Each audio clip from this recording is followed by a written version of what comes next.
Good morning and welcome to the March 25th, 2025 meeting of the House Commerce, Finance, and Policy Committee. We do have a quorum, and our first order of business is to review and approve the minutes from the March 20th, 2025 meeting of the House Commerce and Policy Finance Committee. Representative Reimer, have you had a chance to review the minutes, and would you be willing to move approval? Thank you, Chair. Yes, and they look great. I move to approve the minutes. All right. Any questions on the minutes? Seeing none, hearing none. All those in favor of approval of the minutes signify by saying aye. Aye. Aye. Those opposed? The motion prevails. Members, we have 4 bills that are in front of us this morning. All of these bills will be laid over for possible inclusion in a later omnibus bill being contemplated by the committee. And our first bill comes from Representative Elkins, who is not only on this committee but has been working on this topic for a while.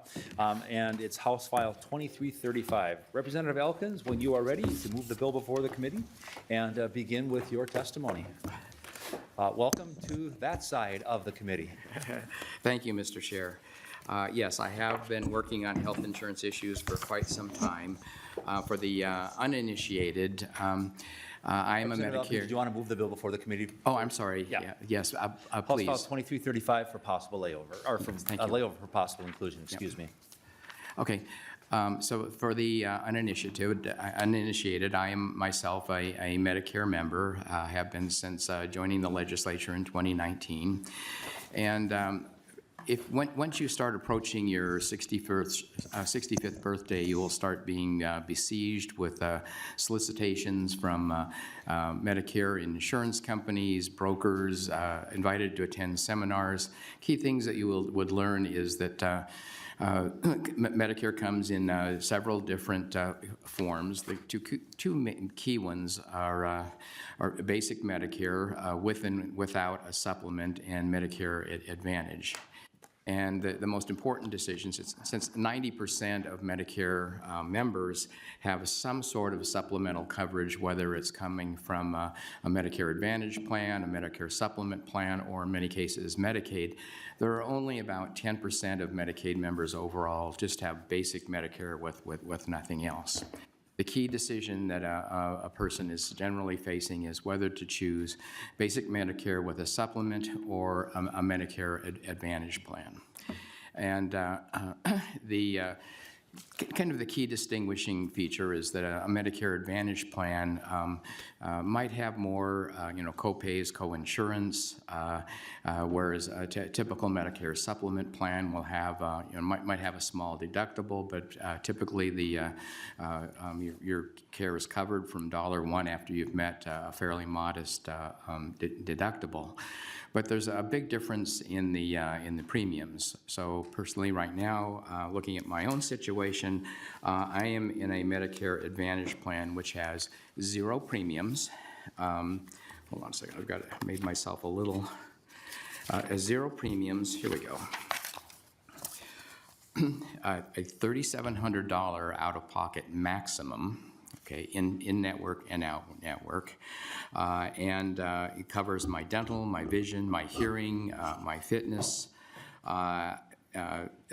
Primary care is free. If I want specialist care, the copay is $40. So if I look at my own care last year, I went through my medical records, I paid a grand total of $80 out of pocket for my health care last year. One was a $40 visit to my dermatologist. I'm a melanoma survivor, and one was a $40 copay to an audiologist for a hearing test. Everything else was covered with a $0 premium. So I went, just for yucks this year, I went back and looked to see what if I was on what Medicare supplement plans would be available to me. And from the same carrier, I could get a Medicare supplement plan with a $257 outpatient deductible, $1,600 hospital deductible. After that, everything would be covered. But the premium's $200 a month or $3,000 a year. So the choice would be, do I pay a guaranteed $3,000 every year and be protected for, after that for almost all of my medical and medical coverage, or do I just pay zero a year and pay copays as my needs come up, but pay no premiums? So there's only a very narrow, window in which it would make sense for me to possibly choose a Medicare supplement plan, which is if my expenses were going to exceed $3,000 but be less than $3,700. So for most people, when they're faced with the initial decision, when at 65, when you can choose to go either this Medicare supplement route or the Medicare Advantage route, unless you have a chronic medical condition that's expensive, most people today are choosing Medicare Advantage plans. But a big part of the equation is that you have to make that decision when you turn 65, because if you go down the Medicare Advantage plan route and decide later because you've contracted an expensive condition that you want to go back to a Medicare supplement plan, you have to go through medical underwriting. And you might not pass it if the reason why you want to make the change is that you're no longer healthy. Okay, so a few years ago we passed a bill that said no, we're gonna let people make that change whenever they want, and let's see what happens. So Commerce commissioned a study. This was alluded to when Chair O'Driscoll's bill, related bill, administration proposal was heard. So you might have, if you haven't read this, it's very well worth reading. But basically, in the commission that Commerce presented, it basically showed that over a period of a few years, adverse selection, people moving from unhealthy people moving from Medicare Advantage plans to Medicare supplement plans, would cause over time, a 16 to 20% increase in Medicare supplement premiums. I'm sorry. So what you would see over time is with those Medicare supplement premiums increasing, is that more and more only 6 people would make the migration in the direction of Medicare Advantage to Medicare supplement. But with the increasing differential in the premiums, a lot of people, healthy people, would move from Medicare supplement to Medicare Advantage, and you would end up getting into one of those adverse selection insurance death spiral thingies. So this bill would basically undo that previous law, take us back to where we were, and so that if you need to consider that initial decision very carefully about which path you're going to go down, plan to stick with it, and make the decision based on, do you have a serious medical condition? Do you have a genetic inclination, a family history of an expensive condition? Weigh those considerations about how much care you're going to need, and make that decision. So that's it about, and it is about as briefly as I can present it.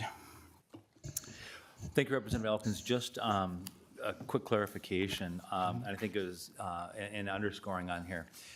We have the reinsurance program because of exactly what you're talking about, where people are not in large enough pools in a work environment or others to be able to spread that risk over a larger number of people. And the idea where people would be moving over and you could get a disproportionately large number of persons in a pool is only going to serve to drive those premiums up. And I'm glad that we are considering an undoing of this law, so we don't have to have a second reinsurance program in the supplemental market here in the state of Minnesota, in addition to the one that we're trying to work for in the primary insurance market. So thank you for your efforts on this. And we do have a couple of testifiers that do want to come forward. But before we do that, any members, any questions to the bill author as we get started here? Representative Van Binsbergen. Thank you, Mr. Chair. Quick question: what's the cost of the Medicare Advantage? You weren't real clear on that. No, I pay. So everybody in Medicare pays. Sorry, Mr. Chair. Yes, everybody in Medicare pays a right this year. It's $185 premium that's deducted from your Social Security check. It's to cover your Part B, your outpatient coverage. But other than that, I pay no premium. Zero. Representative Van Binsbergen. Yeah. Yes. Thank you, Mr. Chair. Thank you for the bill. Makes sense to me, and thank you. All right, with that, let's bring forward Mr. Dolan, the Government Affairs Director from Blue Cross Blue Shield, to speak on the issue. Good morning and welcome, Mr. Dolan. If you would identify yourself for the record and proceed with your testimony. Good morning. Good morning, Mr. Chair, members of the committee. My name is Seamus Dolan, Director of Government Relations from Blue Cross Blue Shield of Minnesota. For more than 90 years, Blue Cross has been carrying out its mission to pave the way for everyone to achieve their healthiest life. A nonprofit taxable organization, Blue Cross is the leading health plan in Minnesota, covering 2.5 million members and serving all 87 counties in the state. We strongly urge your support of House File 2335, a bill that will advance the affordability of Medicare supplement plans for over 200,000 seniors, many who live on fixed incomes. These plans, also known as Medigap, provide comprehensive coverage and budget predictability to seniors by protecting them from out-of-pocket expenses not covered by traditional Medicare. However, 2023 legislation set to go into effect next year will make sweeping changes to the market and potentially make Minnesota an outlier in the country. Based on historical data from our 145,000 members, we predict a staggering 90% premium increase over current rates by the fifth year due to the 2023 law. Our actuaries explored various alternatives to mitigate this challenge, including a late enrollment penalty, which would need to be 120% to have a meaningful impact. The only viable solution is a repeal. House File 2335 simply reinstates the prior law that was removed and ensures that existing guaranteed issue rights for Minnesotans are preserved. These rights include the initial 6 months of enrollment for Medicare eligible individuals and extend to other qualifying events. During this period, an enrollee cannot be charged higher premiums based on health, nor require medical underwriting. We strongly urge the committee to support this bill and preserve the affordability of the market. Thank you for your time and consideration. Thank you, Mr. Dolan. Members, questions for the testifier? You can stay. Mr. Dolan, I do have one question for you on the topic. Representative Elkins said in the setup on this that, or at least I understood this, and I just want to clarify for the committee's benefit, that you almost have like a once in a lifetime opportunity when you sign up for Medicare. You either choose Medicare Advantage and you go that route, or you choose a traditional supplement and you go that route. The challenge that I see is that as persons age, they are going to be having different medical conditions manifest themselves, and persons may want to move from one plan to another. This does then, if I'm not mistaken, allow for people when they do that to be able to capture the cost of that increased risk to the insurance company or the supplement pool. Is that correct, Mr. Dolan? Yes, Mr. Chair, yes. I think there are more than just one qualifying event. There's actually around 8 qualifying events, including special enrollment periods. So it's not exclusively just this one 6-month period as you age into Medicare. But this does provide just certainty in the market to ensure that there's an appropriate risk pool, appropriate amount of healthier individuals and those with higher health care needs in order to assure that the premiums are affordable. Very good. Members' questions? Representative Van Binsbergen. So, thank you, Mr. Chair. So does that mean at a future time, there's another enrollment period for people, or is there just a one enrollment time? Mr. Dolan. Mr. Chair, Representative, there is generally the initial 6-month enrollment period, but then there's other special enrollment periods. Say, an individual, a senior is on a private employer retiree plan and that plan is ending, or they are on a Medicare Advantage plan and that plan is no longer available. There's other situations in which a person could be eligible for a Medicare supplement plan after that initial 6-month enrollment period, and this would be for no medical underwriting. Certainly, in general, individuals can join a Medicare supplement plan, but there may be health underwriting, health history based on that enrollment. Okay. Representative Finsbergen, you will know when the Medicare open enrollment period is if you watch television, because starting in about maybe mid-October through the first week of December, you are bombarded with people talking about the different kinds of things, and individuals are allowed to make adjustments in their plans at that time. This allows for, if I can use the term, a mid-flight correction for persons, and there is risk to that, because the only reason that one would want to do that is that there was a significant change in their medical condition, which means that there's a higher likelihood of medical expenses that need to be paid, and somehow that has to be balanced and offset somewhere when you're doing the risk evaluation, and that's what Representative Elkins referred to as adverse selection. When we talk about this in the industry, it's those who need insurance tend to want to buy the insurance. So if you have a plan that doesn't cover that, or no plan at all, you look for a plan because you have a need, and you're going in and you're changing the temperature of the water for all persons that are in there by bringing someone in who's a higher risk and it hasn't been accounted for in the way of premiums. Representative Elkins. Yeah, to that, or just, if you're in my district, you will know it's Medicare open enrollment, because my weekly legislative bulletin will be exhorting you to go to Medicare.gov and shop, because one thing that the Commerce study revealed is that inertia is real. Most people can't be bothered to shop every year and figure out what the best plan is. But if you do, it pays to shop, because there is a very competitive market, especially on the Medicare Advantage side, and it feels to me like every year the plan offerings get better. I don't know how much better you can get than a zero premium and only a $3,700 out-of-pocket max, but it pays to shop. Again, we're always reminded of the adage, Representative Elkins, there is no free lunch. So if you make a decision, there could be, consequences of whatever decision an individual makes. And again, thank you for including that in your update to advise people to do that. That is something that maybe we should all look at doing as members of the legislature on behalf of our constituents. Any other questions for Mr. Dolan or Representative Elkins at this time? Thank you, sir. Appreciate your time and your testimony.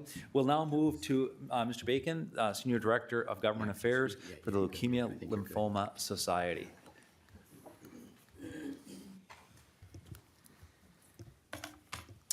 Good morning, Mr. Bacon. Welcome to the committee. You'll identify yourself and proceed with your testimony.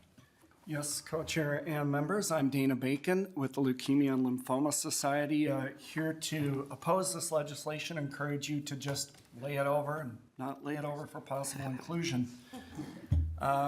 Seniors need flexibility just like everybody else, but unlike in the regular individual insurance market, they don't have flexibility when it comes to their pre-existing conditions, except for practically one narrow 6-month window of time.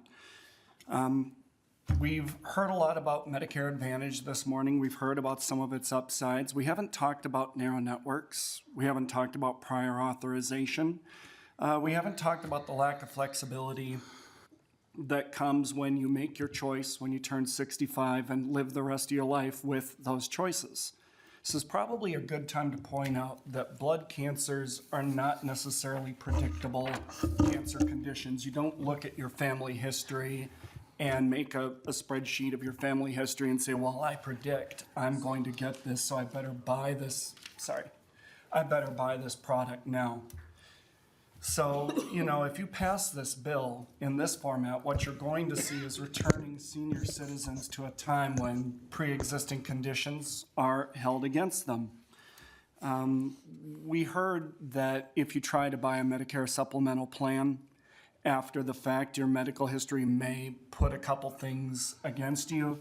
I have a sheet here from Blue Cross Blue Shield where you can apply for a MedSup plan, and it says, have you been diagnosed or treated with any of the below conditions within the past 5 years? And if you check yes, it says you do not meet our eligibility criteria and we are unable to offer you this. It doesn't say, let's talk about what we will offer you. It says we are unable to offer you this. It includes cancer. It says except for non-melanoma skin cancer. So if you were to try to buy one today, they'd say, well, you have melanoma, so we're not going to do that. If you have diabetes, it's a long list. So I would just urge you to reflect. The last week you heard the Department of Commerce come in and give you a proposal that tries to split the balance, recognizes there can be fine-tuning here, but doesn't send us back to the before times where you're penalized for your pre-existing conditions. And they gave you a 39-page actuarial report to consider and gave you many months to consider it. What you saw in the packet is a 2-page memo, and we've had a day to consider it. So I'd urge you to look toward the Commerce Department's recommendations. Thank you, Mr. Bacon. Member questions for the testifier this morning? Are there any members of the public who would like to testify on the matter before the committee this morning? House File 2335, which will be laid over for possible inclusion in a future omnibus policy bill by this committee. Anyone wishing to speak on House File 2335? Representative and Co-Chair Herr. Thank you, Mr. Chair. And maybe for the testifier who is just here, maybe if you could just stay up in case you can answer this question for me. But I do have, and I'll have to say that I don't know enough about this issue to maybe ask this question in the correct way. But I'm thinking about the changes that are being made, and I'm wondering, for someone like me who's had a kidney disease since I was 16 years old, so I've always had this condition, and if I get to this age in which like this is what I qualify for, even though I have been able to manage my kidney condition, but on paper, I'm considered high risk, even though now I'm at the same, even though I'm only 50% kidney function in both kidneys, I'm at this, from everything the medical profession has told me, I am no longer any higher risk than somebody who is aging with me, and because we're going to have decreased function in our organs, after my age anyways. Everybody's going to be in the same place I am. And so then would this exclude someone like me from being able to be included in Medicare Advantage, even though on paper I'm considered high risk, I have a pre-existing condition, but I'm actually really low risk because I've been able to stave off kidney failure for 30-some years. So I don't know if, I just want to have a better understanding of who gets excluded from something like this if we make this change.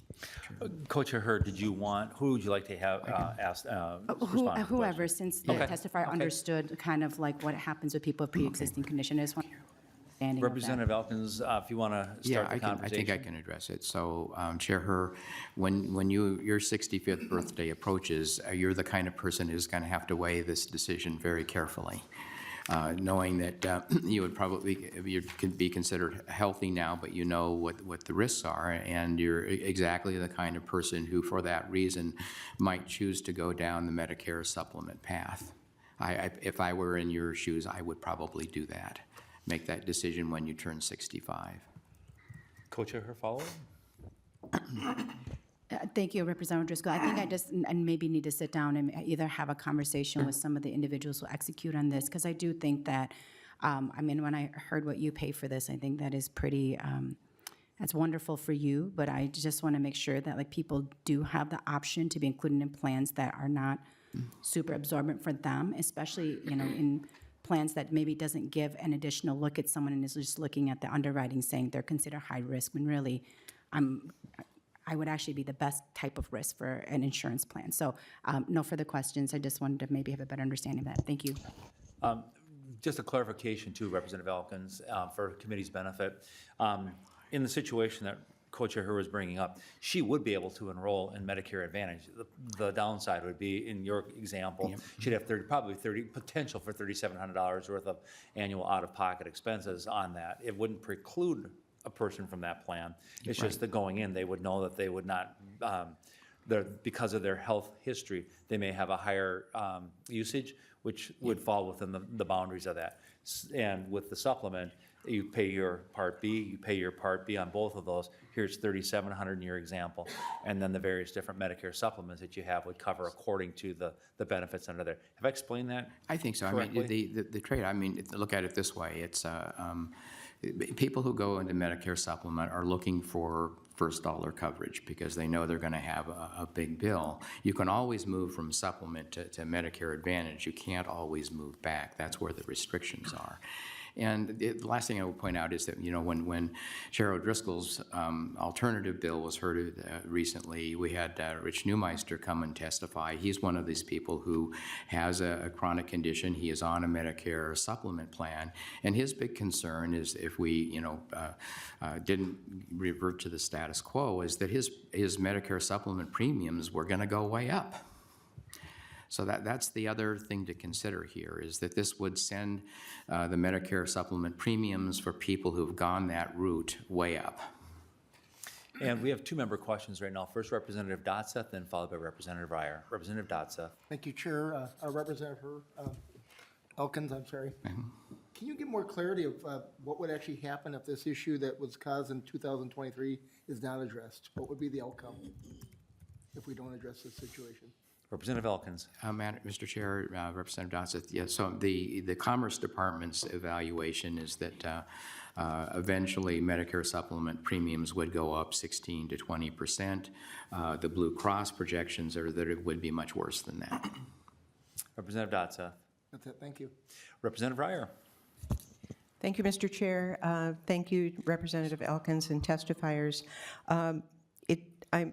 It crosses my memory that other states have done this type of reform in the past, and I'm wondering if you have any feedback from how it's gone in other locations that we could learn from. Thank you.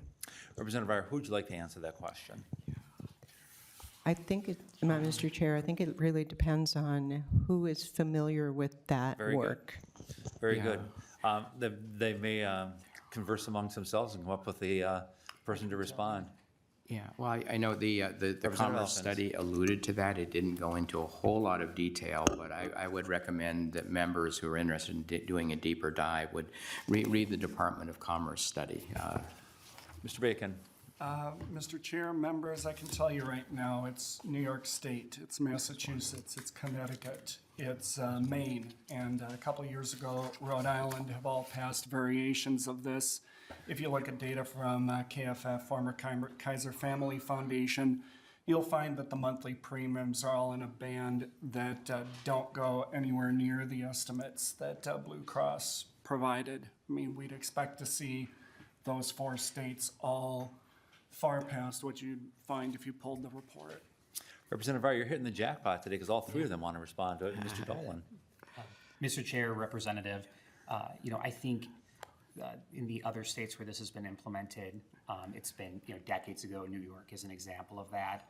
And so, our concern is that there would be this dramatic rise in premiums, and it would take even upwards of a decade for premiums to stabilize with the, based on the acuity of the new population. So, Minnesota would be an outlier for making this much of a change, just given kind of recent legislative history across the states. Representative Ryer, follow up? Mr. Chair, I'll leave it at that. Thank you. All right. I see no other member questions, and there was no public testimony.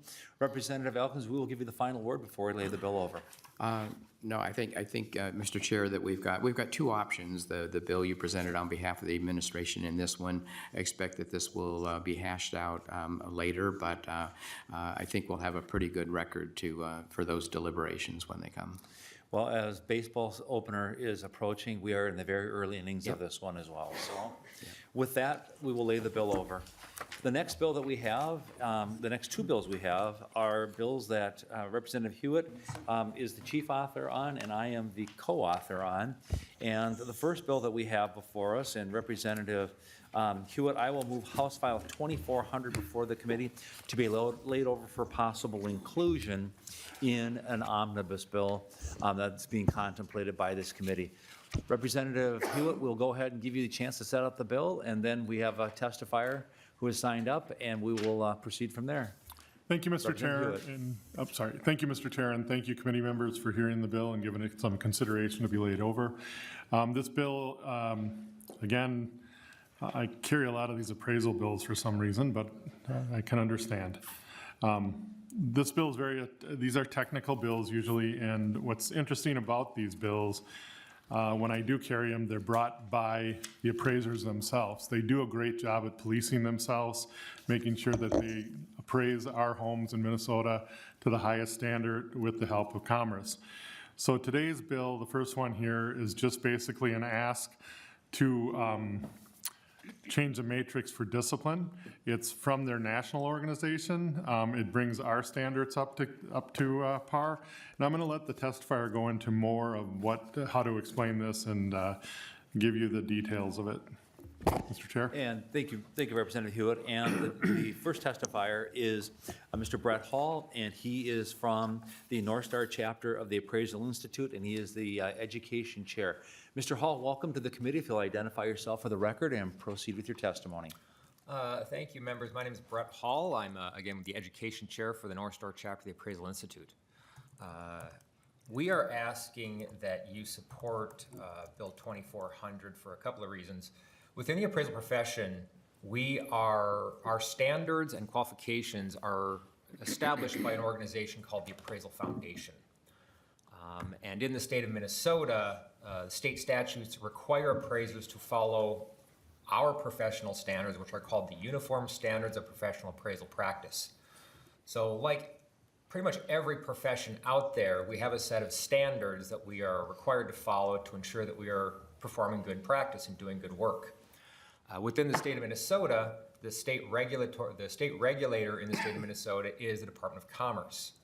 And the Appraisal Foundation has created a set of guidelines and standards for regulating the appraisers in our state, and that's called the Voluntary Disciplinary Action Matrix. In this bill, we're simply asking Commerce to adopt these widely accepted standards when regulating the appraisers in our profession.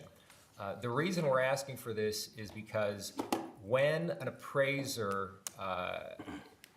has been found to make a mistake and gets a sanction from our state regulator, that is typically published on the Commerce Department's website. And when you read through those sanctions, we'll find instances where it appears that an appraiser has violated the same standard or same issue as another appraiser, but the sanctions seem to be very, very different. So what we're asking is simply by the use of this widely accepted disciplinary matrix, it brings consistency and transparency to the regulatory process that we feel is possibly lacking at the moment. I want to make sure that it's very clear that we are not suggesting or implying that the Commerce Department is doing anything inappropriate. We're just asking that they follow these objective standards that has been accepted by the Association of Appraiser Regulatory Organizations and other states, and again, to bring consistency and just like appraisers having to follow a set of standards when performing appraisal practice, we're simply asking Commerce to follow an objective set of standards when disciplining appraisers in our state. Thank you, Mr. Hall. Representative Huot? Mr. Chair, I do believe the Samuel Smith from the Commerce is here to speak also on the Commerce Very behalf. good. And as Mr. Smith is making his way to the testifying table, again, if there's any member from the public who's interested in testifying on the matter before the committee, House File 2400, we'll certainly give you a chance this morning as well. Mr. Smith, welcome to the committee. If you'll state your name for the record, proceed with your testimony. Co-Chair O'Driscoll, Co-Chair Herr, members of the committee, my name is Sam Smith, and I'm here to provide some remarks on this legislation on behalf of the Department of Commerce. In our investigations on appraisers, we use the factors in Minnesota statutes 14.045 subdivision 3 when weighing penalties. This is not just used for appraisal investigations, it's used in all investigations, not just those in commerce. We are audited every 2 years by the Appraisal Subcommittee, or ASC. One thing the ASC considers is consistency and proper enforcement actions, and I would note that we have never been cited by the ASC for inconsistency. The voluntary matrix being referenced here is 69 pages long and would make, from our perspective, would make enforcement actions and investigations more complicated. It does not define a small fine or medium fine or any other potential penalties, and we worry that this will not provide any additional clarity. While this legislation does allow for the department to use mitigating factors as listed in the voluntary matrix, the matrix also has aggravating factors that apply to investigations, and this language seems to alter the requirement in the matrix. We would also note that we can't cherry pick kind of what items or provisions within the matrix we'd be using to make a decision.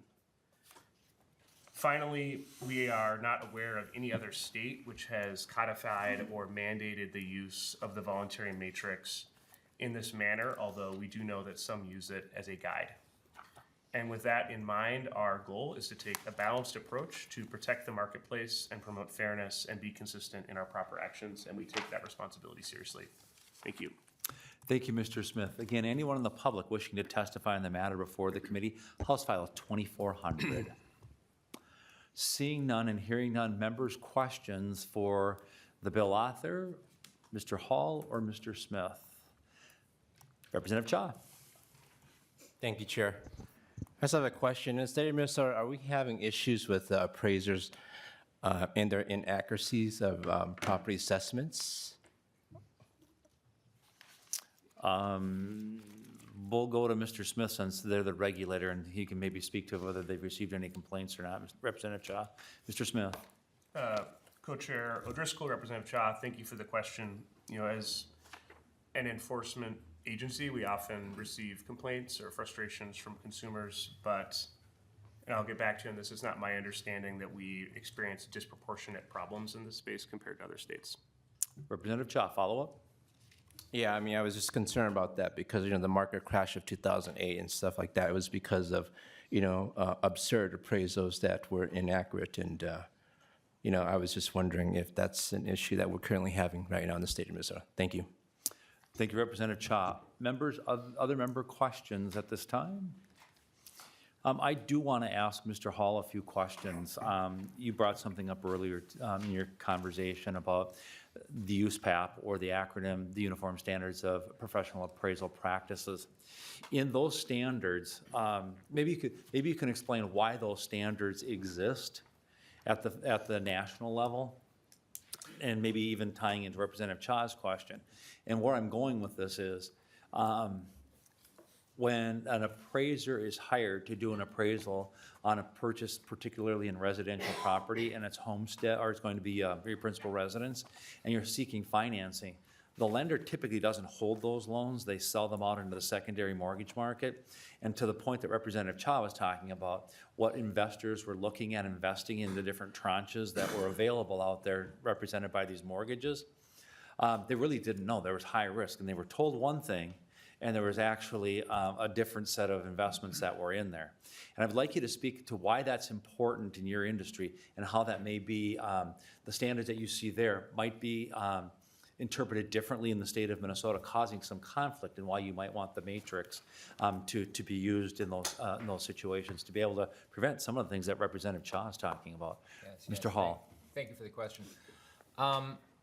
Some of us with a little snow on our rooftops might remember the savings and loan crisis of the 1980s. That was sort of an earlier version of the Great Recession that we saw in 2008.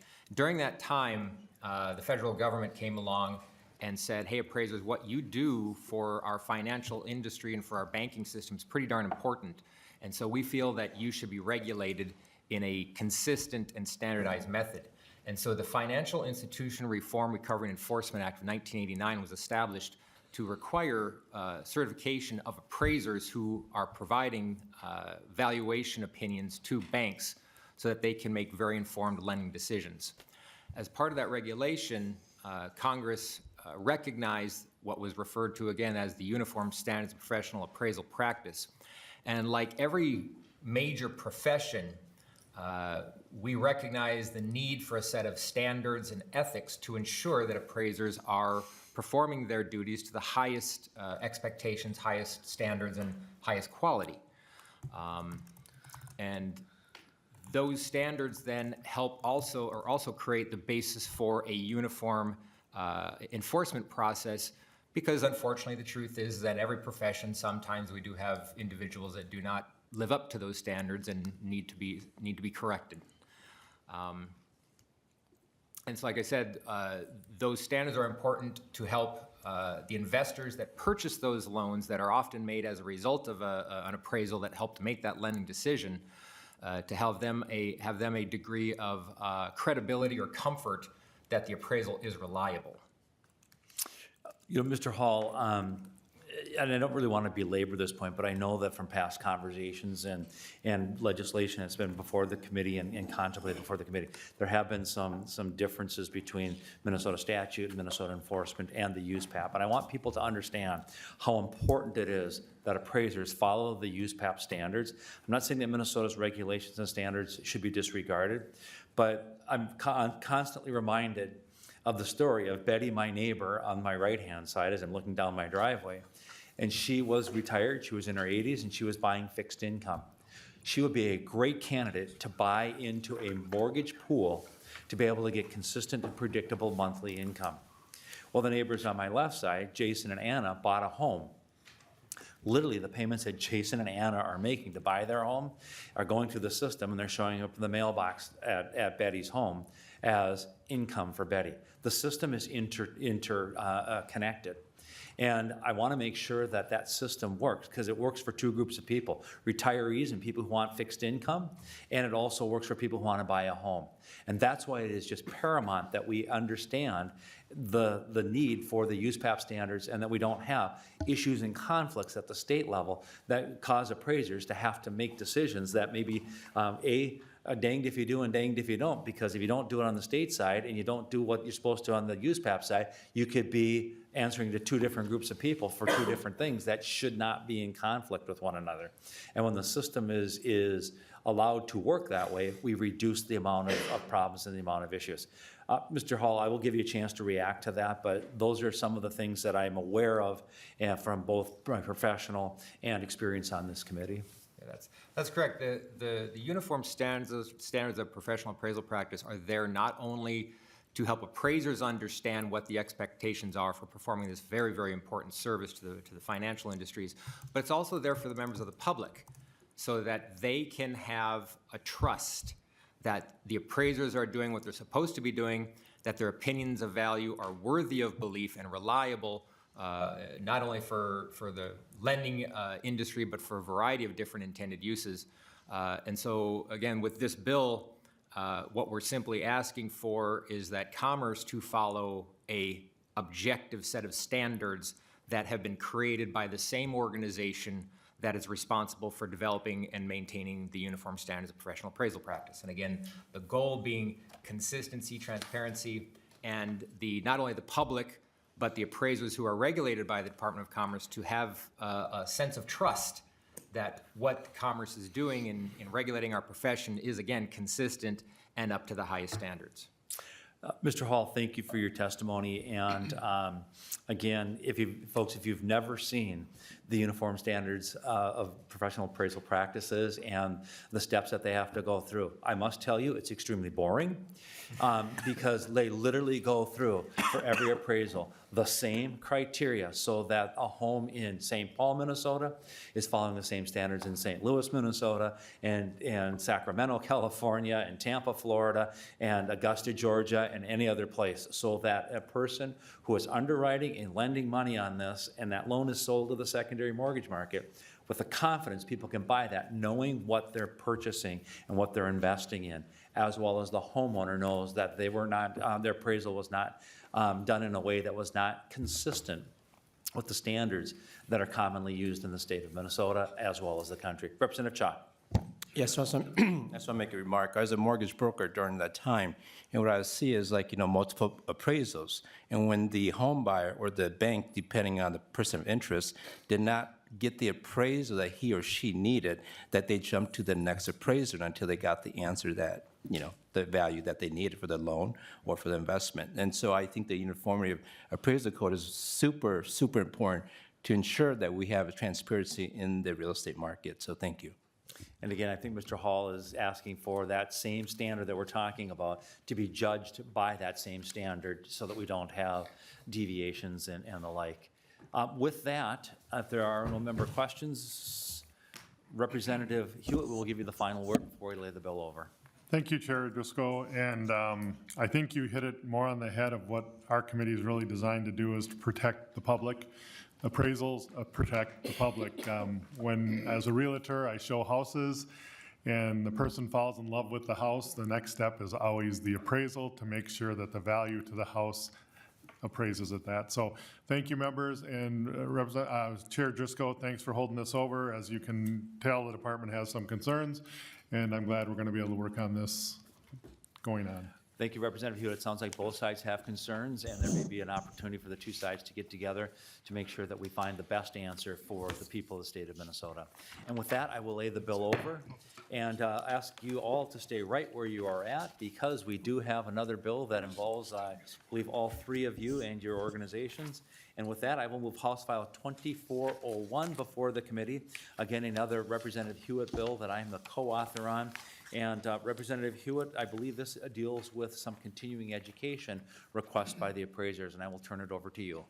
Thank you, Mr. Chair, and thanks again, members, for hearing House File 2401. This is a very simple one. Basically, out-of-state continuing ed credits can be submitted to the commissioner and approved within 60 days. It's real simple, straightforward. We've done this in other areas of continuing eds. The department's up here, but they have no objection to this. And Mr. Chair, I turn it over to you again, and we can bring our testifier in if you'd like. Thank you, Representative Huot.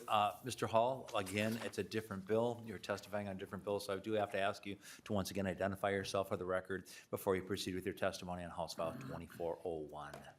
Again, my name is Brett Hall with the representative of the North Star Chapter of the Appraisal Institute. And go ahead, sir, and proceed with your testimony. Thank you. As we say, this is just a really very simple bill. It's just a minor change to an already existing bill.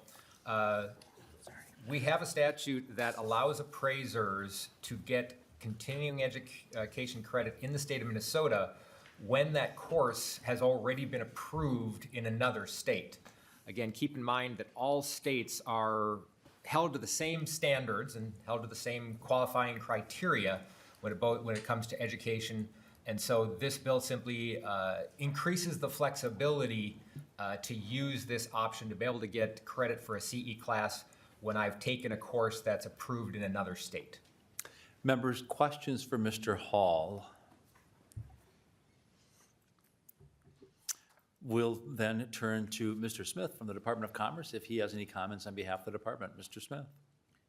Co-Chair O'Driscoll, Co-Chair Herr, members of the committee, thank you for the opportunity to speak to this bill. The Department of Commerce does not have any concerns. All right, maybe we should have started with this bill first and got agreement to move down to the second bill, but we'll learn. We will learn. Mr. Hall, we have a member of the committee who sometimes gets concerned about continuing education, and for the benefit of that member, this does not increase by any way the amount of continuing education that's needed by a person. It's just where they can get their continuing education. Is that correct? Correct. Representative Davids, you can sleep better tonight. This bill actually just makes it easier to get your CE credits. With that, we have a member question, Representative Dotseth. Thank you, Chair Driscoll. Testifiers, I don't know who this would be best directed to, but can you explain what the process looks like for an appraiser to actually obtain their license and maintain their license? How many hours of continuing ed, et cetera? Certainly. Mr. Hall, go ahead. So to become an appraiser in the state of Minnesota, you have to first start by getting 75 hours of qualifying education, passing tests at each course. You then apply for your trainee's license and then have to find an appraiser who's certified to take you on as a trainee. You then spend typically a few years building up the experience and additional education to upgrade your license to either a licensed residential real property appraiser, certified residential real property appraiser, or certified general real property appraiser. Depending on which level of license you're looking for, it comes with increased education and experience requirements. And then once you are a credentialed appraiser in the state of Minnesota, you are required to take 30 hours of continuing education every 2 years as part of your licensing cycle. Representative Dotseth, follow up. Thank you, Chair. What I'm hearing the testifier say is it's not an easy process, and the appraisers don't take it lightly. Once they're licensed, they want to maintain and keep their license and do it the right way. That is correct. Thank you. Thank you for the commercial for the industry, Mr. Hall. I know that, like a lot of industries, there is a shortage of appraisers, and there will continue to probably be a shortage of appraisers, as the term you use, those who have snow on the roof, or in some cases who have lost the snow on their roof as well, as time has maybe not been as kind as it could have been to people. Members, other questions? Representative Breyer, please. Thank you, Mr. Chair. I'll start by saying I'm not at all opposed to this. I'm just curious, has there been a problem? Is this fixing a problem, or is this simply smoothing the path? Thank you. Mr. Hall. Well, thank you for that question. The reason we brought this bill to bear is that we just here a few weeks ago had an experience where the Appraisal Institute, through a mistake of their own, failed to get a continuing education class reapproved. It was just simply an administrative error. They forgot to pay the $30 and submit the reapproval application. And so a course was accidentally offered when it wasn't technically approved. So the way we decided to fix the problem was to use this opportunity, because this course was approved in virtually every other state around the country. So we said, hey, let's use this bill to allow us to get these appraisers the credit that they deserved. And what we found out is that the 30-day window just wasn't quite enough time. Thankfully, Commerce brought our mistake to our attention, but when they did so, we only had about 7 days in this 30-day window to fix the problem. So it turned into a real, and again, we admit that the Appraisal Institute made the mistake, it was their fault. But we just realized that maybe we need a little bit more time to do this. And also, the way the original language of the bill was worded, only the appraiser themselves had the opportunity to correct the error. So we might have had to go ask 60 appraisers to fill out 60 forms, to send in 60 certificates. And so we just asked that we change the wording here to allow not just the appraiser, but also the education provider to do it. So that if a mistake like this happens again, which we certainly hope it doesn't, then it's much, much easier for the provider to fix the problem than to ask the individual appraisers to do so. Representative Breyer. Any other member questions at this time? Seeing no other member questions, and again, anyone from the public wishing to testify on House File 2401 that is before the committee this morning? Anyone wishing to come forward and testify from the public on 2401? Seeing none and hearing none, Representative Huot, we will give you the final word. Again, thank you, Mr. Chair, for making it appraisal day here on the Commerce Committee. So members, I appreciate your support to lay this over and have it for consideration. You were the star of the show today, Representative Huot. Very good, and with that, I will lay over House File 2401, and I thank you, Mr. Hall and Mr. Smith, for your time in front of the committee today as well. The final bill that we have is House File 2522, and I will move that before the committee to be laid over for a possible inclusion in the omnibus bill for the committee. And since it is my bill, I will go to the testifying table and I will turn over the chair to Representative Perryman.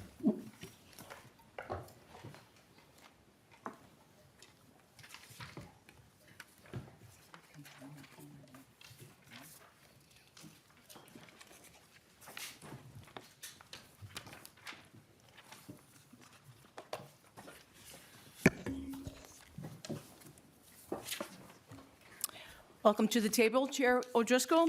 You have moved your bill before the committee with the intent to lay the bill over for possible inclusion, correct? That is correct, Representative Perryman, co-chair, or excuse me, Vice Chair Perryman. I guess co-Vice Chair Perryman, since we're parsing right on down to the little I's in the committee here today. I've been called a lot worse, so that's okay. So let's continue, Chair O'Driscoll, to your bill, please. Thank you, Madam Chair.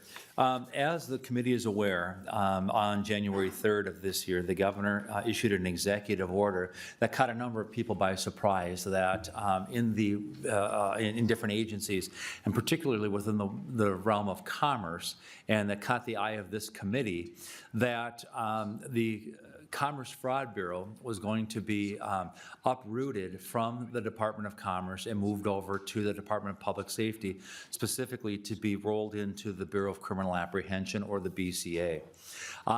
The committee, when we had a conversation, we had the commissioners from both DPS, Department of Public Safety, and the Commissioner of Commerce here. Many concerns were shared with the members of the committee. Some, but not all, of the concerns I will go through. Number one, Commerce is the regulator for the insurance industry. And number two, they are the persons who also should be responsible for investigating the white-collar crime that might exist during an insurance fraud or securities or banking type of situation. The Department of Public Safety, specifically the Bureau of Criminal Apprehension, is great when it comes to crimes of murder, homicide, theft, those types of things. And that is their charge and that is their duty. And they do a really good job in that area. You have to be highly trained and you have to have a different set of forensic skills to be able to do what the Commerce Fraud Bureau does. And because we believe that it's very important that not only do we have solid public safety with the BCA and what the Department of Public Safety does, but that we also allow the commerce area, which is the regulator for the insurance industry, the real estate industry, as we just learned, the appraisal industry, the banking industry, to be able to have that flexibility to work on white-collar crime. And what better place than to be able to have the two halves of the circle, where the people who license and regulate and audit and monitor these areas are also the people who have the ability to investigate these areas, subpoena power within statute for these individuals to be able to move forward and to conduct business. Why is that important? Because fraud hurts all of us. And we had a bill that was before this committee not all that long ago by Representative Liz, who was talking about setting up a recovery fund for fraud that occurred that was involved with the work of the Attorney General's office. Clearly, this is an important item. Clearly, this is within the committee's jurisdiction, and this bill keeps this nested in the Department of Commerce in the purview of this committee where it firmly belongs. Madam Chair. Thank you, Chair O'Driscoll. We have two testifiers signed up for positively today, and there may be others you may like to bring up, Chair O'Driscoll. But for right now, our testifiers, Commissioner Bob Jacobson from the Department of Public Safety and Superintendent Drew Evans from the Bureau of Criminal Apprehension. Welcome to the table and welcome to the committee. And whoever would like to start, please state your name and then please continue with your testifying. Good morning. I'm Bob Jacobson, Commissioner of Public Safety, co-vice chair Perryman. Hopefully I have that right. Again, thank you for letting us testify this morning. I will be brief today. And I also have provided the committee a letter, which I hope you have all received and had an opportunity to review. As mentioned, the governor signed an executive order on January 3rd to combat state program fraud. The administrative transfer order was completed on February 7th, combining the Commerce Fraud Bureau with the BCA Financial Crime Section. That unit is now working well together. We have found multiple efficiencies as detailed in my letter, and it would take work, time, and resources to now undo. As part of the governor's revised budget and combined fraud package, DPS has updated language on the new fraud section. DPS took feedback from members of this committee and stakeholders. A few examples of those updates made are ensuring that general funds appropriated to the BCA Financial Crimes and Fraud section cannot be shifted to other purposes. It allocates 100% of insurance assessments to insurance fraud investigations, which is up from 70%. It creates annual reporting requirements to both the public safety and this committee.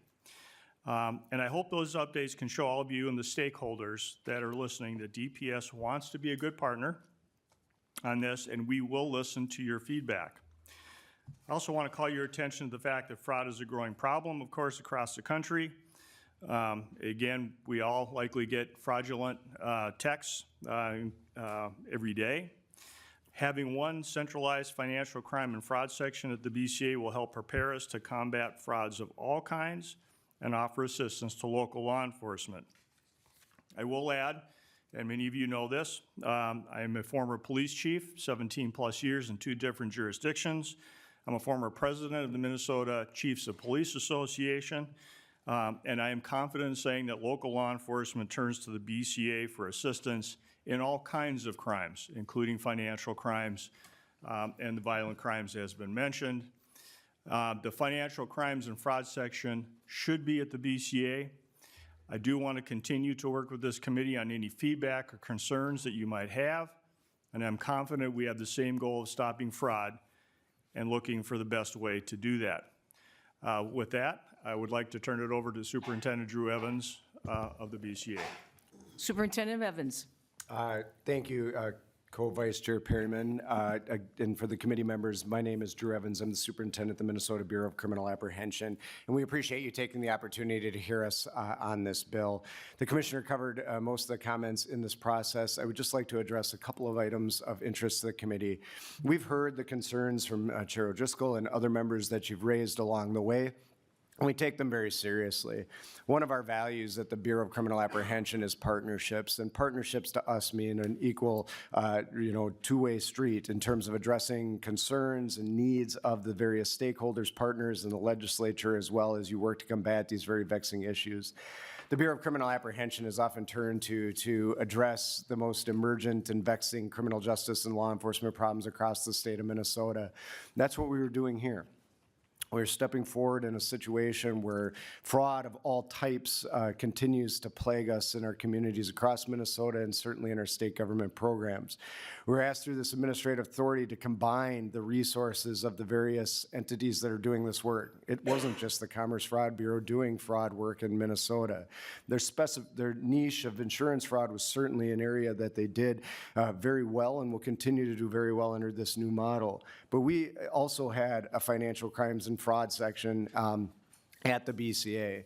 We did a number of cases, including a larger number of cases than the Commerce Fraud Bureau did just last year, and yet we continue to look for ways to gain efficiencies in that process. This does not replace a couple of things that I want to be very clear for this committee. It does not replace the civil and regulatory function of the Commerce Department. The Commerce Department will continue to have that, the civil and regulatory oversight of the various insurance pieces and the people that are engaged in that work. And then when they discover criminal fraud, it will be referred to us. That's the same of other models as I'm discovering as we continue to do this work across the United States. Only 16 states have a similar model to what was done here previously, and so we're confident we can continue to work in a collaborative way with the Commerce Department and address that. We also, though, have heard the concerns that were raised, and in the bill that was brought forward, both in the governor's anti-fraud package and in the new supplemental budget, that those concerns are baked into the fabric of that new bill.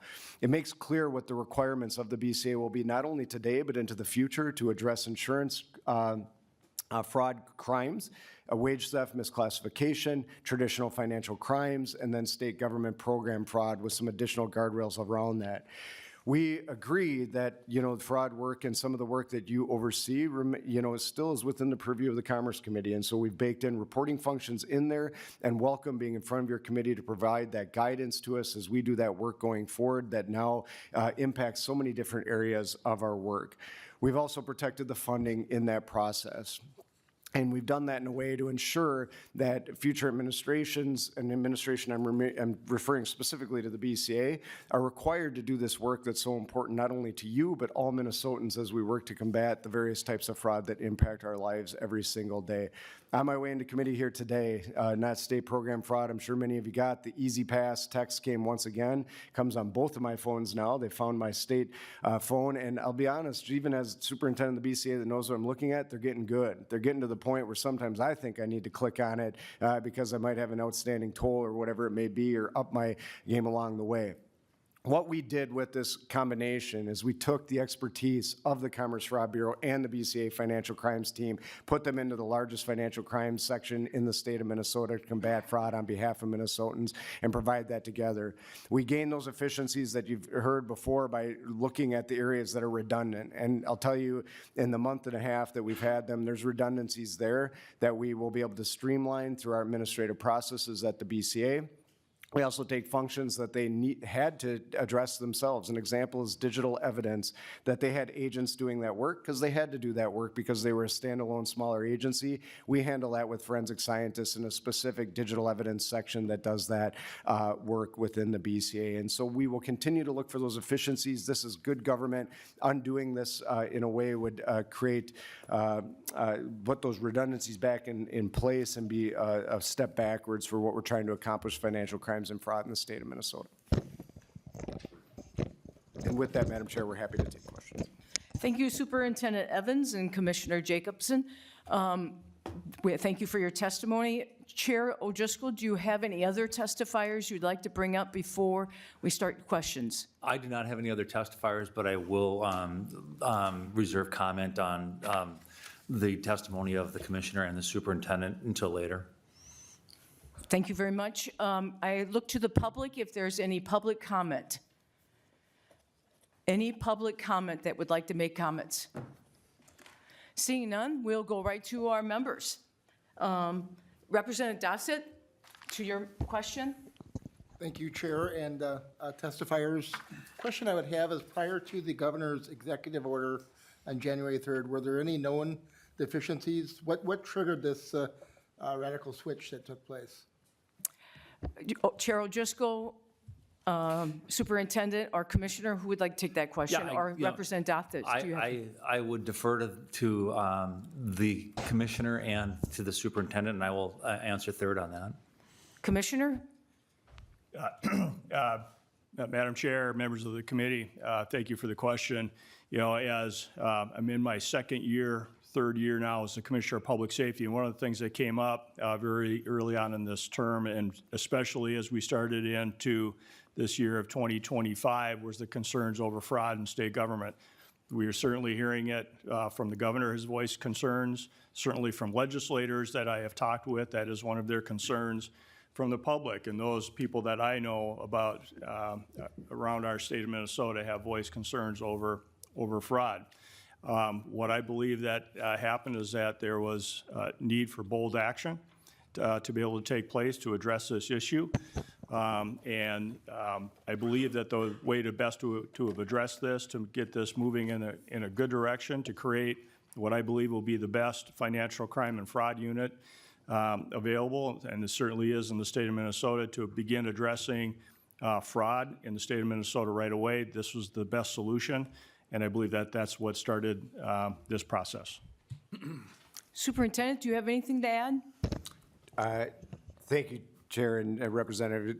The only thing I would add is just that there was a variety of approaches that were considered in this process, and this is where it landed in a challenging environment to do this. And part of the reason that this option was ultimately decided on really at the end was that they can take the cases immediately. This team is formed, this team is operating, this team is working on everything together. It's one team, and they are taking in reports of state program fraud along with all the other requirements they do, from insurance fraud to wage theft in the process, and the traditional crimes that we've done in that process. So it was an immediate way to be able to address those crimes right now, as opposed to going through the full process to form a new team that often would take a year plus. We have experience doing that with our violent crime team.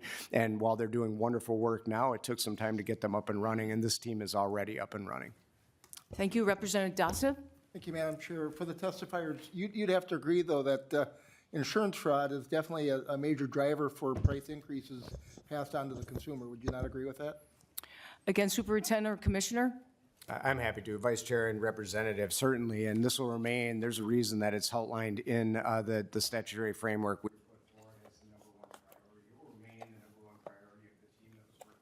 Previously, and will remain a #1 priority of this work. I hear that loud and clear. That's why we've made it clear in the statutory framework and working with the stakeholders from the insurance industry that we're protecting 100% of the assessment must be spent on insurance fraud, so that we have the right focus on that work. Representative Dossett? Just one final comment for the Madam Chair, for the testifiers. What guardrails do we have in place to make sure that assurance does take place, that the proper attention will be put into insurance fraud? Testifiers who would like to take that? Yeah, Vice Chair, I appreciate the question, Representative. It's a great question. That's why we protected the money. There's reporting that will be built into that. We track all of our agents' hours by the time they spent on this, and they actually identify the amount of time they're spending on various activities. And we are happy to report back to this committee, the insurance industry as well, to ensure that what is being assessed is being reflected in the amount of hours and time that's being spent on that. And I anticipate it'll be that, if not more, and we're happy to report back to you and everybody in that process to ensure we're doing that, and I expect to be held accountable if we're not. Chair O'Driscoll, you have a comment? Yes, thank you, Madam Chair. To Representative Dossett's question, the Commerce Fraud Bureau was operating very, very efficiently with what they were doing. As a matter of fact, a member of this committee, Representative Stevenson, was the chair of the committee. I was the lead on the committee at the time that we had the conversation with the industry because of the growing amount of fraud that was out there. The department asked to have additional FTEs added.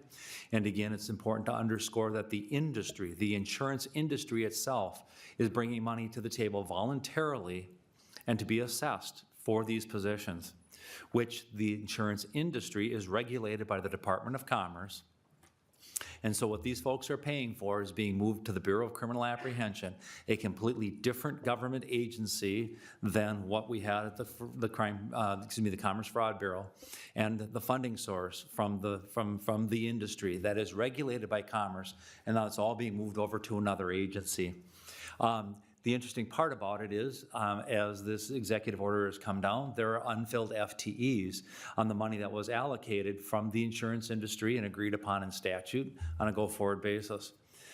With this move, the people in the state of Minnesota, I would suspect, are still on hold for those positions to be filled as this integration is taking place. The other comment that I found very interesting this morning was post the executive order by the governor is now when we're talking about legislative changes. My preference would be that when we're going to do these kinds of things, that we would come to the legislature and discuss with the legislature what the best plan is, instead of an executive order and then trying to sweep up the other parts of this as a result of the executive order and then putting it into statute. It would have been, in my opinion, a better way to approach this and have a robust conversation with all the different parties involved. Thank you, Madam Chair. Thank you. In the sense of time, our list of members is growing, so we're going to go to Representative Davids, then the Representative Huot, and then Representative Heinzman, Representative Stevenson, and Representative Elkins, in that order. So please, Representative Davids. Well, thank you, Madam Chair. Chair O'Driscoll, this is a great bill. This is a great bill, and I hope it gets bipartisan support. On January 3rd, there was an executive order to combat fraud, but the executive order does nothing to combat fraud. The BCA has been put in a very, very difficult position here, a very, very bad spot. They are very capable people that are very good at what they do, and I thank the BCA for meeting with me personally. And I think you are very good at what you do, but the Commerce Fraud Unit belongs in Commerce, period, end of story. Someone said that there's a need for bold action. Why? Did any member around this table have anybody come to them and said, there's a need for bold action? Maybe you did. I sure didn't. There's no need for bold action. There's a need to keep the Commerce Fraud Unit in Commerce. So with your permission, Mr. Chair, I'd like to be added as an author to this 2522. It's a great bill, and I hope it gets, this should be unanimous. Thank you, Mr. Chair and Madam Chair. Chair O'Driscoll, any comments? To Chair David's comment, welcome you as a co-author, and anyone else who's interested, we're certainly welcome to have you. We have 35 spots, and there's still a few spots available. Thank you. We will now move on to Representative Huot. Thank you, Madam Chair, and Chair O'Driscoll. As we've talked about before the meeting today, that there is concerns, I have concerns, and it just goes with my public safety background. All these officers that are there are officers. They are sworn officers. A sworn officer actually needs a CLEO, Chief Law Enforcement Officer in Charge. And that helps them keep up on their skills. Our detectives are all still police officers when it comes down to it. I thought this was really a good move, and I still support the move.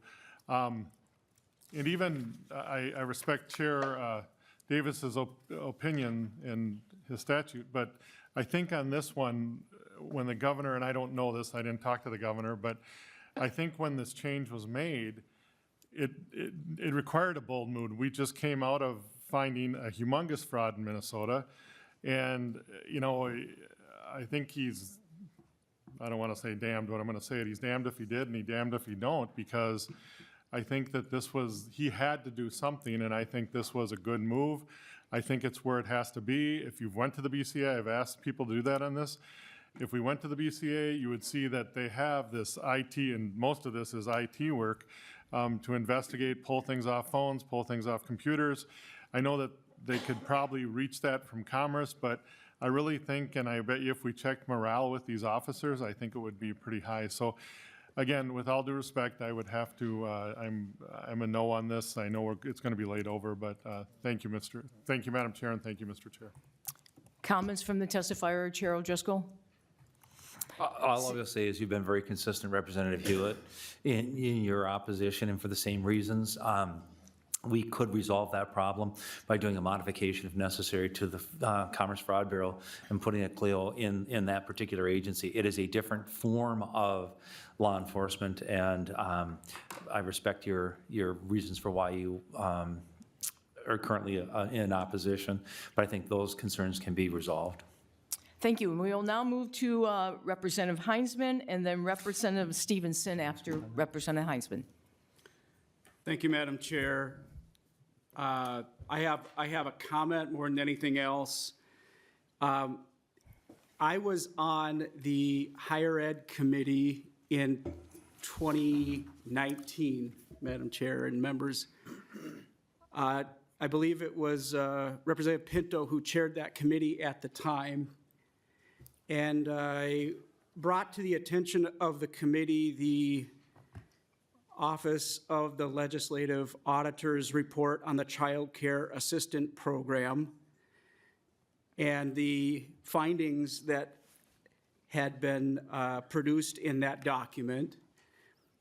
And I remember like this was yesterday because it's almost shocking to me as I was challenged by the chair because I had said the fraud that has been found in this program, and I was challenged and was told alleged fraud. That goes back to 2019. Where was the governor in 2019 with a plan to get at this problem then? Maybe it would have had an opportunity. We could have seen fraud prevented like what we have seen in the recent years. Now we have a suggestion that we move insurance investigators out of their current lane to the Department of Commerce. Number one, it's a day late and $1 short, and two, it seems really poorly timed. I think that we need to go back to the drawing board. I'm very supportive of Representative O'Driscoll's proposal. Chair O'Driscoll has been working on this and tracking this for longer than I have. And while I'm thankful that we do have, I think, at a critical moment, more folks interested in working on this than we certainly had in 2019 and earlier, this is not the answer as proposed by the governor. Chair O'Driscoll's bill is, I think, the approach that we need to take. Thank you, Madam Chair. Thank you. We will now move on then to Representative Stevenson and Representative Elkins. Thank you, Madam Chair. Thank you, Representative O'Driscoll, for keeping this issue in the discussion here in the committee this year. I made my views about this pretty clear at the last hearing that I have significant concerns, and I won't belabor them, but my concerns are that white-collar crime is a serious problem, insurance fraud is a serious problem, but usually not a high priority for general all-purposes law enforcement agencies. And I'm concerned about rolling this in to the BCA, a great organization, and that over time, white-collar crime will be deprioritized and resources will be directed to whatever the more pressing issue is of the day. And I've had extensive conversations with the director and the commissioner offline, and I really appreciate the opportunity to talk, and I really appreciate what I view as a genuine effort to try to address my concerns. And I don't think it'll come as a surprise to either of you that those concerns haven't been totally addressed yet. I'm still concerned. I've articulated that to both of you, so I think there's still more work to be done, which is why I'm glad that Representative Driscoll brought this bill forward, because we do need a solution that takes white-collar crime really seriously, takes insurance fraud really seriously, as we're seeing You know, it feels like every other day we read in the Star Tribune concerns about insurance premiums rising. You know, fraud is not the only driver of that, or even the biggest driver of that, but it is a piece of that. White-collar crime is really serious. Fraud in state government is really serious. We need to devote more resources to all of those issues, and I want to ensure that we are doing that in the long run. And I also want to preserve the excellence that the Commerce Fraud Bureau is known for in those fields. So that's where I'm coming from. I look forward to continuing having those discussions with the three people sitting at the table, and Chair Herr and others who are interested, because I think this is something we have to get right. Superintendent. Thank you, Vice Chair and Representative Stevenson. I appreciate the conversations we've had. A couple things that I do just want to make clear. The BCA is not a general law enforcement all-purposes agency. We are a specialized agency that focuses on a number of different things, but they are all specialized in their approach. And I hear the concern loud and clear that one of those specialties needs to remain white-collar crime with this move, and that it has the appropriate focus, and I would agree with that. That is why, and we welcome conversations ongoing about how we can continue to bake that in, so that's not a one-time, one-person approach, and that we have that going forward. I do have to continue to just reiterate that the BCA is recognized in this field as well, and that they have their own level of excellence with the work that they've done, and I certainly is recognized in the financial crimes field and as the Commerce Fraud Bureau. And that's the purpose of combining them together, is to take that excellence from both organizations and move it forward. And so we look forward to continuing to look for ways to ensure that is there, and it's an appropriate focus going forward. And it is a priority. It was mentioned before, there's some vacancies that exist within the Commerce Fraud Bureau. They existed before we took over this work together and combined units. But I'll tell you, the special agent in charge that we identified and put in charge of this unit from Commerce Fraud is sitting on a panel right now identifying not only those 3 new agents, but the agents from all the different areas within the BCA. So we took it seriously to make sure that it has appropriate staffing as soon as possible in that process. And you will see that throughout all the work that we do, both in financial crimes, certainly all the other work we do, but this is a main priority for us. Thank you. We'll now go to Representative Elkins and Representative Finke after Representative Elkins. Okay. Thank you, Madam Chair. I am serving on the Fraud Prevention Committee this year, and so I am becoming steeped in this stuff, and I've been, giving it a lot of thought. And had a conversation with Superintendent Evans about what we informally referred to as the minute model. So all of the state's IT employees are employees of Minute, but they're embedded in their agencies. And for each agency, there is a person called the Chief Business Technology Officer, who is a Minute employee, but is the liaison between Minute and the agency. And my own thinking is still evolving, but it's evolving in the direction of believing that there are 4 distinct entities or functions in eliminating waste, fraud, and abuse. We have the legislative function, that's us. We have the administrative function, that's the agencies. And it's within those 2 layers that waste and abuse get addressed through continuous process improvement. But at the investigative layer, it is feeling to me at this point where it does make sense to consolidate the investigative functions in an organization like the BCA, but with very strong dotted line relationships to both the agencies that have jurisdiction over the activities that are being policed and the legislative committees. And then there's the 4th function is the prosecutorial function, which lies with the attorney generals and with the counties. But my thinking is evolving in the direction that yes, all investigative functions should pretty much be consolidated into BCA, the BCA, and/or related inspector general functions. But the relationships, those dotted line relationships to the overarching agencies, really is an important part to play in this as well. And I think that's why we're struggling this. So I welcome the continuing conversation on the issue. Superintendent Thank you, Vice Chair and Representative. And I just would like to note for the committee, just to make it clear, that this move will be the criminal investigative function. And when criminal fraud is identified, that it would be referred over here in state government programs along with those other priorities. I still think, and it's important to reiterate for the entire committee, that the civil regulatory investigative function outside of the industry itself, but within state programs, it might be an inspector general, internal controls, whatever it may be, that is a distinct function, as Representative Elkins is, noting in that process. And so both of them need to be really competent and have expertise to be able to function the best way possible to prevent that waste, fraud, and abuse within state government programs. Thank you, Superintendent. Further questions, Representative Elkins? No, thank you, Madam Chair. Thank you. We'll now move on to Representative Finke and then to Representative Ryer.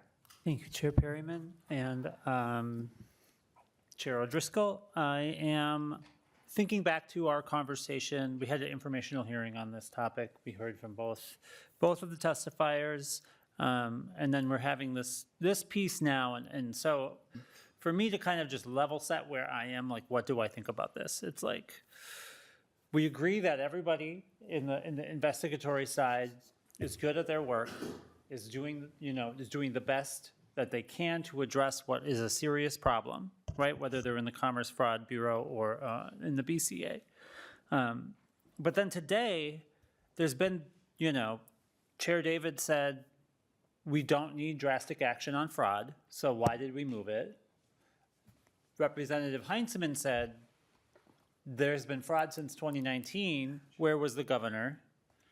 And then Chair O'Driscoll said that he would prefer we don't legislate this rather than have executive orders do this, right? And I think hopefully all of us can agree in this moment that executive orders are not the way to be taking action. But sometimes we do that and we get there. And so now we're here, right? We have a bunch of people agreeing that the actual investigatory capacity of the people who whether or not we have moved it, we seem to agree that the investigators are going to do what they need to do to take this seriously, to investigate these crimes.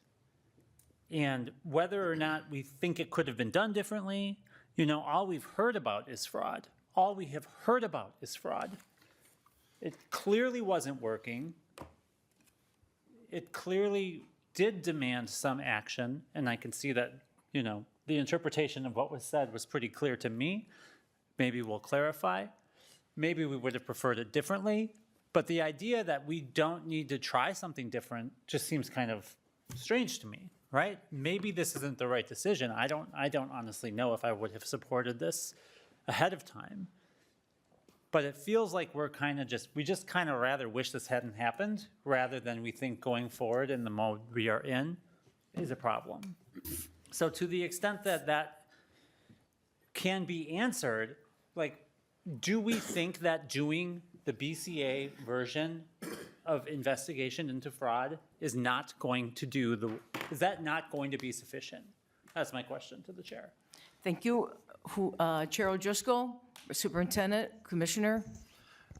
Madam Chair, I believe that Representative Finke asked for my opinion on that to start out with, and I'm happy to share my background and my thoughts on the matter. First, I just want to clarify the comment that I made was, if this was so important, why did we do it by executive order and not through the legislative process? I was not endorsing a legislative process. I was just simply talking about process in general. To the point where we have such very, very specialized activities in the state of Minnesota, like the Commerce Fraud Bureau. Folks, we've been in session 10 weeks roughly. The majority of the bills that come before this committee are insurance related. As a matter of fact, we just had one today from Representative Elkins. Who better than the Department of Commerce, who is the regulatory authority, who does rate review, who does policy review, who approves these contracts, who is aware of these contracts and aware of the activities and the ins and outs of this, to investigate the ins and outs, the potential for fraud, and the activities on here. By moving it from one agency into another, we lose that connectivity. We lose that synergy of those two parts of the circle working together. We're going to incur more opportunities to talk about something over in another investigative area than in its nested place, what its intent was. And the fraud that's being discussed here is not a problem or a question about the ability of the Commerce Fraud Bureau to do their job. They were doing their job.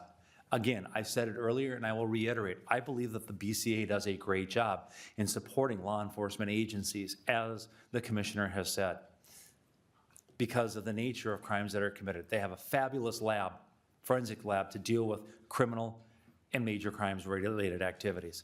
This is a specialized area in a specialized regulatory area called Commerce, which this committee consists of 20 people in the House that deal with those issues, and a majority of those issues that come before this committee are insurance related. We are being cut out on a part of the potential fraud that's existing in there from the area that we oversee, but yet we'll still be asked to provide funding in our budget for that, still be asked to provide funding through the people that we oversee through the insurance industry who are making these voluntary payments to support this. But it will be nested in a new agency. Madam Chair. Representative Finke, short. Very short follow-up question. Thank you, Chair O'Driscoll, and I really do appreciate that. And I would just follow up to the testifiers, the Commissioner and the Superintendent. Will you be able to maintain those synergies with the Commerce Department? Superintendent. Chair, Representative Finke, I'm confident that we will. We've worked out processes already with the Commerce Department and their enforcement, civil enforcement that will remain, and so it'll be there. I hear the concern, and because of that, hearing the concern, we're going to be very intentional.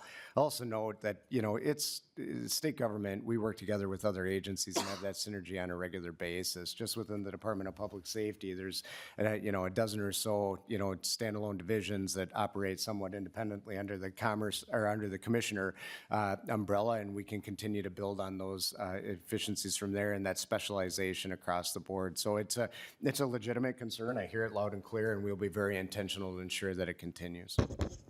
Thank you. We have 5 members on the list still and 15 minutes to go, so I'm just doing that 15-minute warning for everyone. They're great questions. Representative Ryer and then Representative Katiza Watun. Thank you, Madam Chair. Thank you, Chair O'Driscoll. I have been listening to this with my corporate process management and change management hats on. And, the first observation I want to make from the last informational session we had, and again today, is that I hear at least as much, if not more, issue with the process that happened for this decision to come about, and less about the content of what the decision results in. So I would like to separate those two things and say, I wasn't here, I don't have any emotion around how the decision was made to move it. I just look at it pretty neutrally and say, okay, it's here now. Is this good? Is this bad? How do we make this work? Pretty unemotional. But I know that change is hard, and I know that when people feel cut out of decisions, it can be a big barrier to moving forward. So I think it's really important to acknowledge that. Now, in the corporate side of life, I've led change managements, I've uprooted people and seen them have to go different places, and it's hard. And, but I've also I've been around long enough to see the outcomes. And so often I have seen efficiencies come about, especially in a case like Chair O'Driscoll, you talked about the specialized people, and I think it's really important to recognize that some of these people, I think they're sworn officers who have moved, who have really specialized expertise in a small unit, spend a fair amount of time doing tasks that don't work up to the top of their license, so to speak. They're doing more of the administrative, more of maybe the legwork, but they wouldn't have to do it. They could delegate it, and they would be able to be more productive in the area where expertise is required. I've seen that in the research field I work in, where someone in a small team of researchers had to do everything all the way to coding and programming surveys. It doesn't take a lot of thinking, it takes time. and it's not a good use of a PhD. So I think that the efficiencies and that type of scale really help. And the other thing is working in relative isolation when larger groups can come together with their peers. Even if they're focused in a different area, they can go to people for support. Their skills develop more. Of course, you have to have guardrails. And I guess my question is around reporting, around funding and legislation. I hear a lot of concerns about needing guardrails, and I would really like to hear what guardrails would be sufficient, not necessarily now, but I think we need to decide that. You know, if it's in legislation that 100% of the funds have to go in one place and all of other things have to happen and reports are expected and required, when those aren't enough, what is enough, and how can we spell that out for people's comfort? Because I think it's important to recognize people need to have enough structure, but at some point, I have come to, similar to Representative Elkins, where I don't support just trying to turn back the clock, and I think we should think about what's working and how do we make sure it keeps working. Thank you. Is there a question that you'd like to no? Thank you, Rep. Breyer. We will now go to Representative Katiza Watun and then to Representative Kresha, and we have 10 minutes. Thank you, Madam Chair. And Representative O'Driscoll, I really appreciate you bringing this bill forward. I've had the opportunity to sit down and chat with Superintendent Evans about the change and some of the efficiencies that we had talked about back in the informational hearing. And I do have a quick question on white collar crime and kind of the overarching umbrella of what that all entails.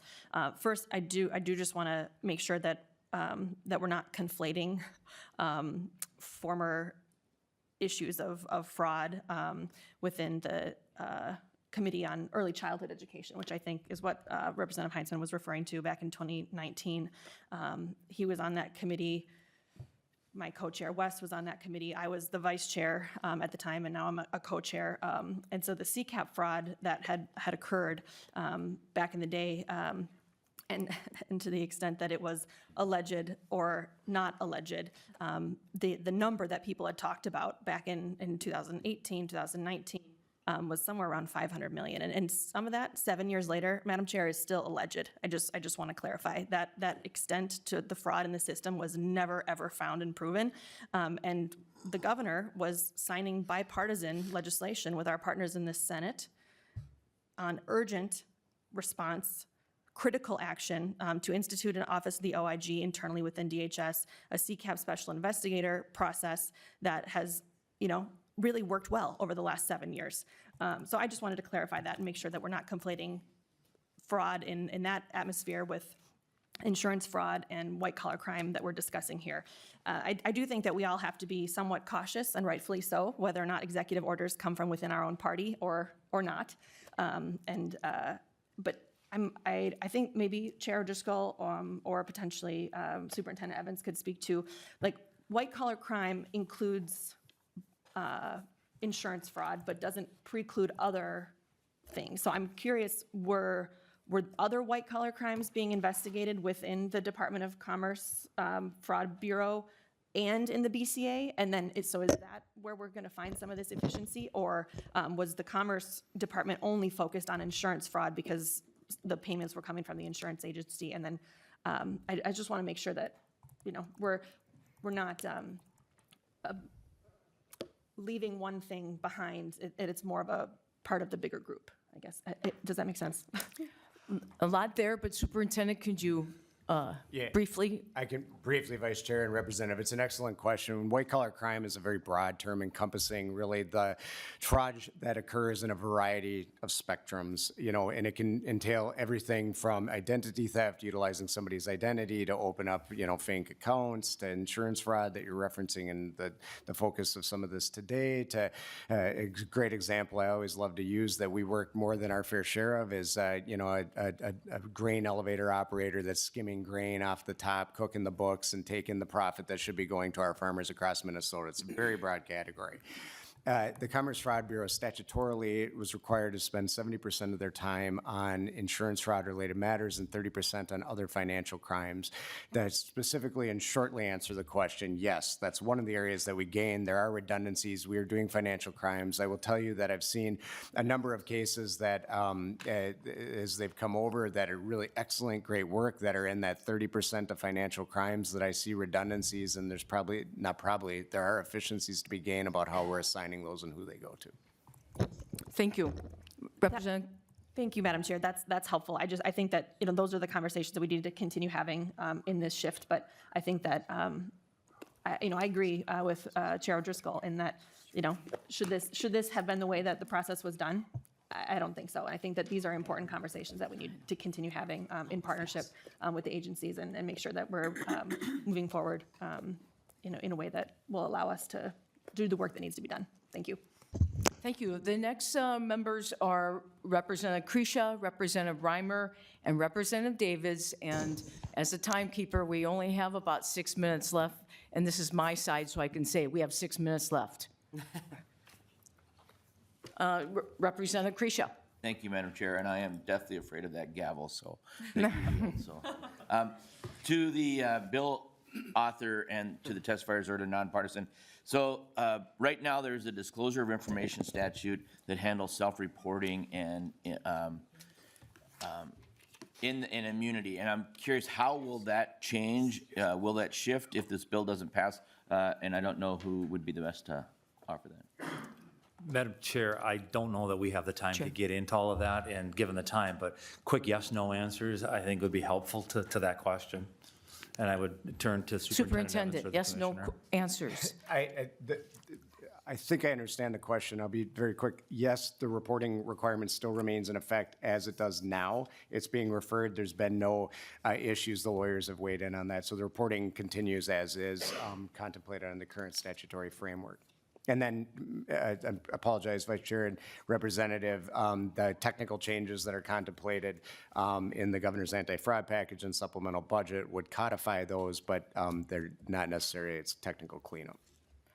Rep. Kresha, brief follow-up. Thank you, Madam Chair. So in the statute 60A.952, there is a disclosure of information. So my question is, if this bill doesn't pass, you're saying that that this would not transfer to the BCA, or it would, especially the immunity parts. And what I'm most concerned is not about the gentleman in this room or the people, it's the next generation and the next generation and how that's going to be handling, because good faith and self-reporting is a very big part of getting this right. So I realize I'm short of time, but that's my question, Madam Chair. Thank you, Representative. Superintendent.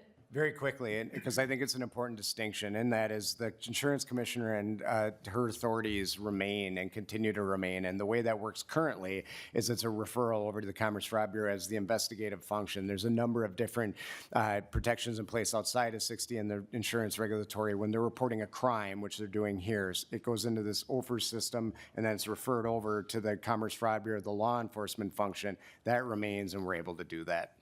Very quick.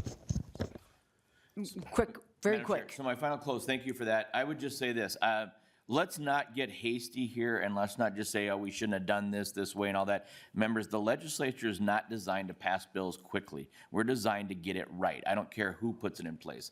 I think we're walking a hasty path here that future legislators will be dealing with. So thank you, Madam Chair. Thank you, Representative. And Representative Reimer, briefly, please. Thank you, Madam Chair. I'll take my question offline. Thank you so much. And Representative Davids, briefly, please. Well, thank you, Madam Chair. And Representative Finke said that I don't think that we need drastic action on fraud. I never said that. What I said was that on January 3rd, the order did nothing to reduce fraud. Then we said that we had to have bold action against fraud. That was not bold action, because both agencies were doing their job. They're doing their job. So to think that somehow I don't think we need drastic action on fraud is not true. I do. This is the most fraud-ridden administration I've ever seen, and I've been here for a very long time. And so to suggest that Greg Davids supports fraud is simply nonsense. Let's listen to what I said, and let's not twist it around. Thank you, Madam Chair. Thank you, Representative. Representative O'Driscoll, would you like to close on your bill, please? I would. I want to thank the Commissioner and Superintendent Evans for being here with us today and for their appearance previously. One of the things that was referenced numerous times by the Commissioner and by Superintendent Evans was they have some legislation that they're contemplating and allaying some fears, and maybe we could have dispensed with a number of questions today had the gentleman brought that forward and explained it to the committee, but we didn't have that opportunity today, and so we're probably further ahead than we were with the committee's understanding of where things are, because I understood from or my takeaway from today is that there's still a lot of concerns that haven't been allayed. And with that, Madam Chair, I ask that we lay the bill over for possible inclusion in an omnibus bill. Representative O'Driscoll, the chair lays over HF 2522 for possible inclusion in an omnibus bill. Thank you, testifiers. And seeing no further business before the committee, our next meeting is March 26th, and we are adjourned.